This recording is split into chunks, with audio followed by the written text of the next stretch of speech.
She was just 6 years old. He was 29, King of England. Their marriage was not of love, nor of choice. It was forged in the fires of diplomacy, politics, and power. She would become queen before she could read, and vanish from English memory before her life truly began. This is the story of Isabella of Valois, the child who became a queen and was nearly erased from history. At the end of the 14th century, England and France were bitter enemies, embroiled in what would become one of the longest and bloodiest conflicts in European history, the Hundred Years' War. For decades, kings had claimed thrones, armies had burned villages, and treaties were broken as soon as they were signed. England was ruled by King Richard II, a monarch who had inherited the throne as a boy and spent much of his reign struggling to assert his authority. France, meanwhile, was under the rule of Charles VI, a king whose reign was overshadowed by severe mental illness. Charles would fall into catatonic states, forget his own identity, and occasionally believe he was made of glass. The French court, desperate for peace, sought to negotiate a truce, and in the medieval world, peace was often sealed not with words, but with marriage. So, in the year 1396, the two kingdoms agreed. A marriage would unite their royal houses. The bride would be none other than Charles VI's 6-year-old daughter, Isabella of Valois.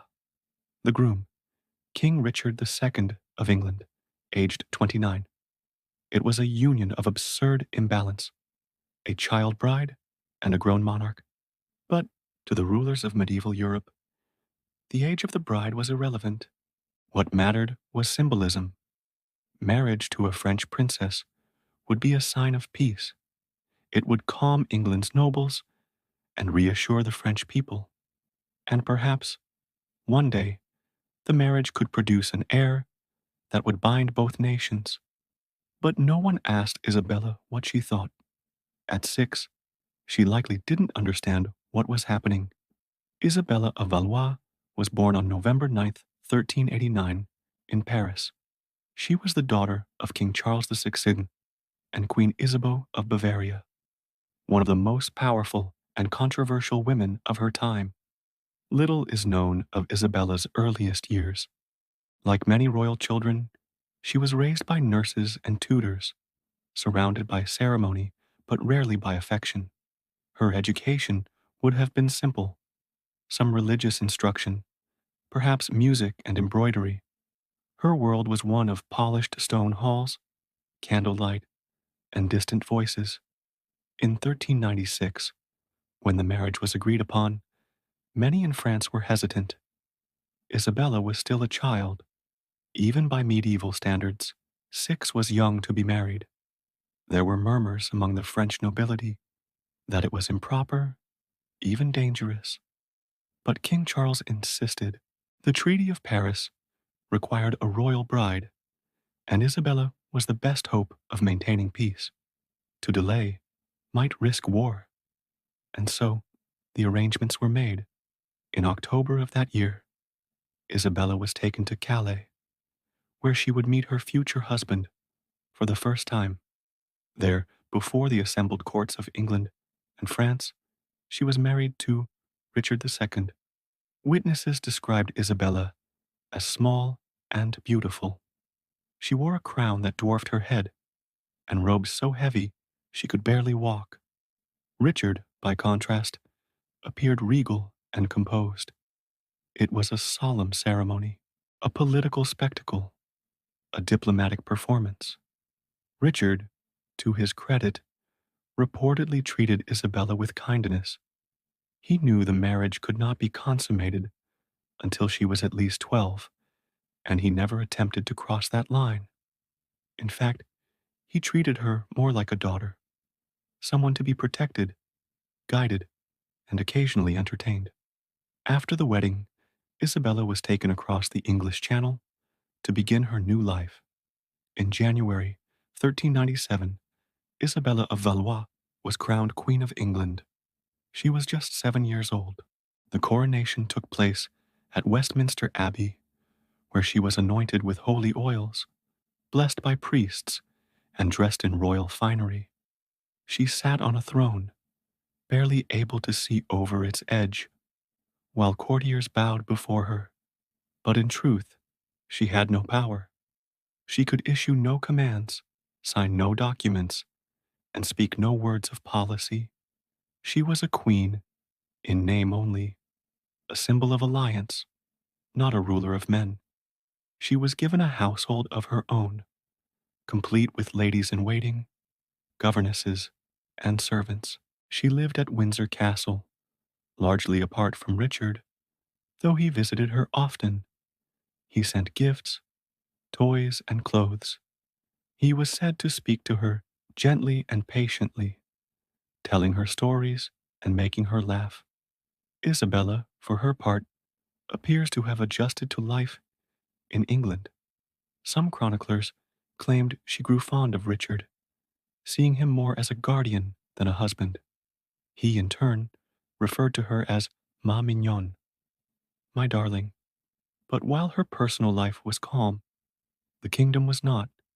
Richard's rule faced constant opposition. He had spent years consolidating power, exiling his enemies, and punishing rivals. His reign was growing more authoritarian. His popularity waned. Nobles whispered behind his back, and the seeds of rebellion began to sprout.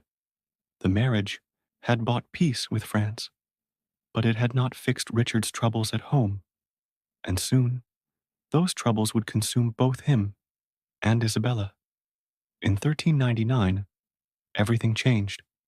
While Richard was away in Ireland, one of his most powerful exiles returned. His cousin, Henry Bolingbroke, the Duke of Hereford. Henry had been banished years earlier, but now he came back with an army. He claimed he wanted only to reclaim his inheritance, but he quickly gained support from lords and commons alike. When Richard returned, he found his kingdom in chaos. His allies had abandoned him. His army melted away. In desperation, he surrendered. Henry seized the throne, deposing Richard and declaring himself King Henry IV. Richard was imprisoned, and soon after, quietly murdered in captivity. Officially, he died of starvation. Unofficially, many believed he was murdered to prevent any return to power. And what of Isabella? She was just 9 years old, now a widow. Henry IV sought to keep her in England. He offered to marry her to his son, the future Henry V, in a bid to maintain the French alliance. But Isabella refused. Despite her youth, she declared she would not remarry in England. She wanted to return to France. She wanted to grieve in peace. For over a year, she remained in England, held under guard. Finally, after pressure from the French court, Henry relented. In 1401, Isabella was allowed to return to her homeland.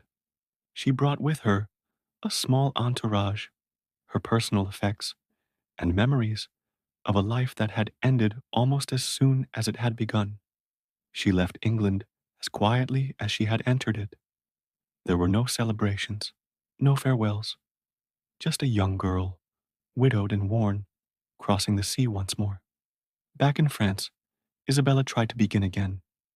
In 1406, at the age of 16, she was married once more, this time to Charles, Duke of Orleans, a boy only 11 years old. Their marriage, too, was political. It was meant to strengthen ties within the French royal house. But unlike her first marriage, this one would soon bear fruit. In 1409, Isabella gave birth to a daughter, Joan of Valois. For a brief moment, it seemed as though Isabella's life might find stability. She was still young, still a princess, now a mother. Perhaps at last she could live for herself. But fate had other plans. That same year, Just months after childbirth, Isabella of Valois died. She was only 19 years old. Her death was quiet, her funeral modest. She was buried at the Abbey of Saint-Lomer in Blois.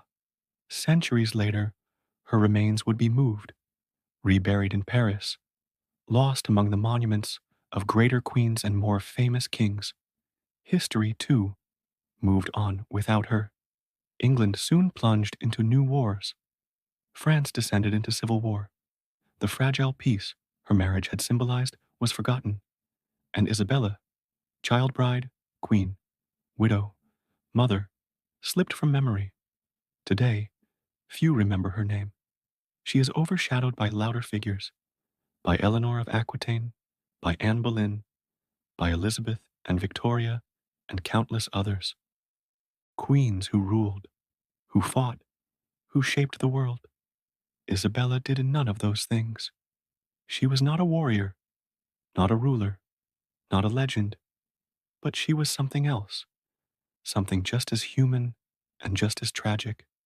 She was a girl used as a pawn, a bride who never had a choice, a queen who never had power, and a woman who died before she had a chance to live. She deserves to be remembered, not because of what she did, but because of what was done to her. Because sometimes the quietest lives echo the loudest truths.